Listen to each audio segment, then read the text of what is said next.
Kwa majina naitwa Grace John Zakayo. Nimeshiriki katika michezo leo. Kwanza nina furaha kushirikiana na wanawake wenzangu pamoja na vijana wenzangu. Michezo inatupa faida nyingi. Kwanza ukomavu wa mwili, magonjwa hapa na pale hatupati.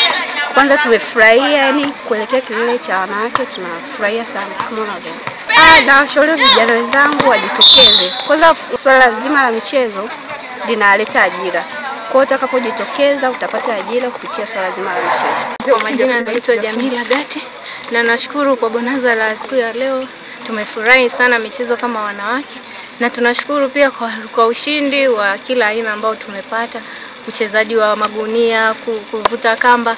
Tunashukuru na pia tunaendelea na netball kama mnavyoona na tutashukuru pia tukishinda. Vitu kama hivi kama michezo ndio vina to keep busy. Asante. Kwa majina naitwa Janet Steven, ni mchezaji wa Tarime TC. Kwa siku ya leo tumeenjoy kwa sababu tumekuwa na michezo mbalimbali, wameshiriki watu wa umri tofauti tofauti, wazee kwa vijana.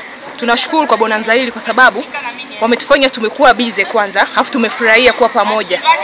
Michezo inatufanya tunakuwa kwanza na afya bora, tunakuwa tunajikinga na mambo mbalimbali yanaweza kutukumba kama vijana, lakini tukiwa hivi tunaamini kwamba hakuna kitu kinapungua na tutakuwa vizuri. Tunaomba tu michezo hii isiwe mwisho kwa sababu tu ya mabonanza, ila iwe ni endelevu kwa sababu tunatamani vijana pia waoneshe uwezo wao ili tuweze kufika mbali. Kwa majina naitwa Christina Joseph. Nimefurahi sana katika ushiriki huu wa bonanza na wanawake Tarime.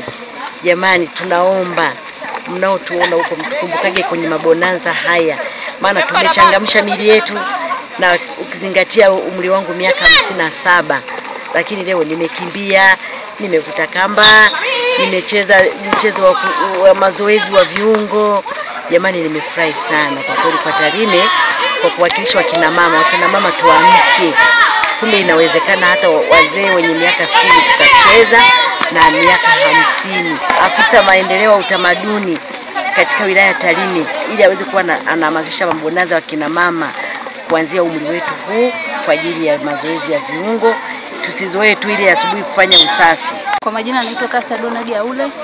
Mimi ni mwanachuo. Nimefurahi kushiriki mchezo huu japokuwa kuna changamoto ambazo tunazipata.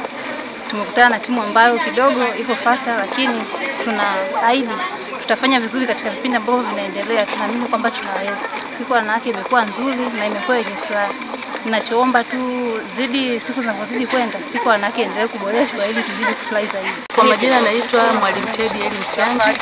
Kaimu mkuu wa kitengo cha michezo, utamaduni na sanaa halmashauri ya mji wa Tarime. Kwa kweli tumefurahia bonanza zuri sana. Leo wanawake wa halmashauri ya mji wa Tarime na pamoja na wanawake wengine wa halmashauri za jirani tumeshiriki bonanza la maadhimisho ya siku ya mwanamke duniani. Lengo la bonanza hili ni kuwajengea uwezo wa wanawake kwamba wanaweza kushiriki katika michezo kwa ajili ya kujenga afya zao, kuleta umoja katika jamii, kujenga ushirikiano na baadhi ya wanawake wa maeneo mengine. Tunawafundisha wanawake kuepuka magonjwa yasiyo ya kuambukiza, na katika bonanza hili leo tumechukua wanawake wa rika mbalimbali, wa umri mkubwa, wa umri wa kati na umri mdogo, wa mabinti ambao ndio wako kwenye rika la kukua, wote wameshiriki kwenye bonanza hili. Lengo kubwa sana ni kuhakikisha kwamba tunawalinda hasa wakina mama, tukiamini kwamba mama anapokuwa na afya basi jamii imekuwa na afya na familia imekuwa na afya. Tunaungana na wanawake wote duniani kusherehekea siku ya kina mama, tukiamini kwamba wanawake ndio chachu ya maendeleo katika taifa letu. Na sisi katika halmashauri ya mji tunajitahidi sasa wanawake waungane pamoja kupitia michezo ili waweze kuleta maendeleo katika halmashauri yetu ya mji. Meneja Kinga kutoka taasisi ya Chef Tanzania. Ya siku ya leo kama sehemu ya siku ya kina mama kitaifa, mkoa wa Mara tunaamua kuadhimisha hapa kushirikiana na Wizara ya Sanaa na Michezo, lakini Idara ya Maendeleo ya Jamii kama wizara tunashirikisha vijana katika mambo makubwa. Jambo la kwanza ni elimu kuhusu masuala ya uzazi, masuala ya ukatili, lakini vile vile masuala wa kina mama, vijana kujitambua ili kuweza kupata fursa ya kupata huduma za afya. Kama huduma hizo zinapatikana katika vituo vya serikali na vituo ambavyo sio vya serikali, kwa malengo mahususi ya kuwafikia vijana kwa idadi kubwa waweze kupata huduma stahili, huduma kama kujipima, kama kutambua matumizi sahihi ya kondomu, lakini sio hapo tu, lakini kuhakikisha huduma kinga kama sehemu ya mradi basi ifikiwe na vijana, lakini hata wale vijana ambao wanaishi na virusi vya ukimwi basi waendelee kuponya dawa. Lakini sehemu ya pili, siku ya pili ilikuwa ni mdahalo inaunganisha fursa mbalimbali za wakina mama vijana na wakina mama watu wazima katika hatua mbalimbali za kuweza kutambua katika nafasi ya uongozi.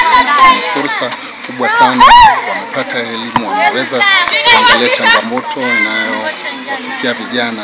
Katika mwaka huu ni mwaka wa uchaguzi, wanatakiwa vijana waweze kushiriki katika sio kushiriki tu katika upigaji kura, lakini katika kuwania nafasi ya uongozi, lakini kupata fursa masuala ya kiuchumi, vijana wajitambue.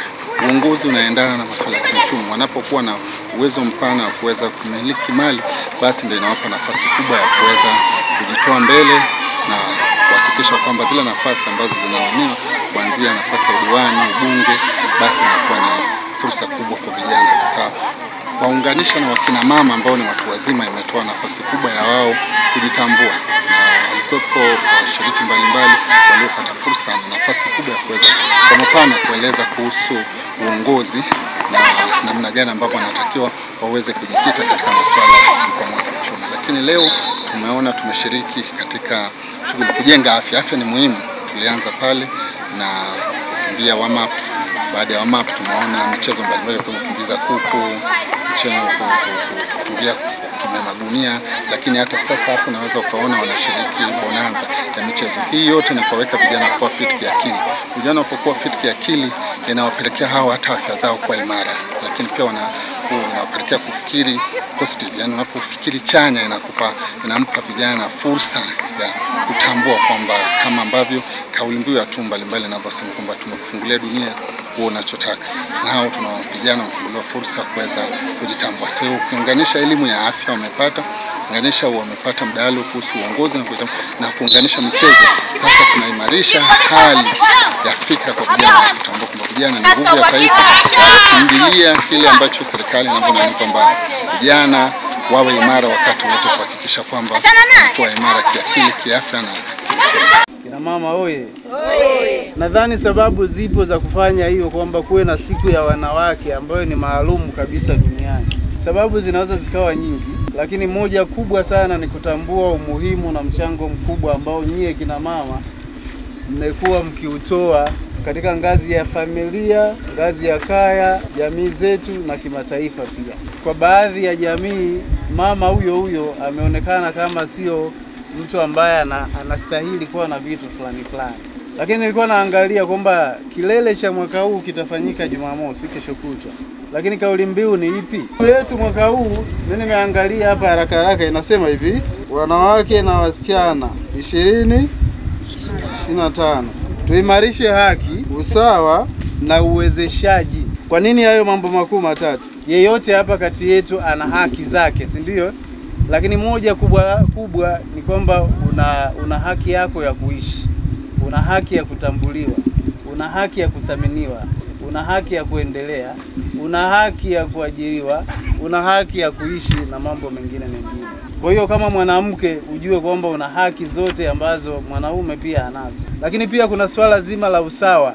Kuwa dereva, wewe mtoto wa kike unaweza kuwa dereva, wa kiume anakuwa dereva. Huo ndio usawa, si ndio?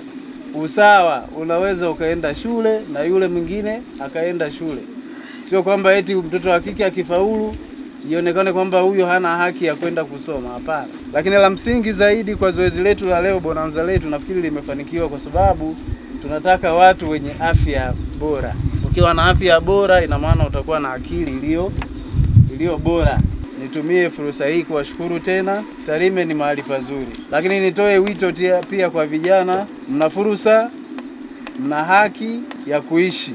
Cheza salama. Cheza, kila kitu kina wakati wake, si ndio?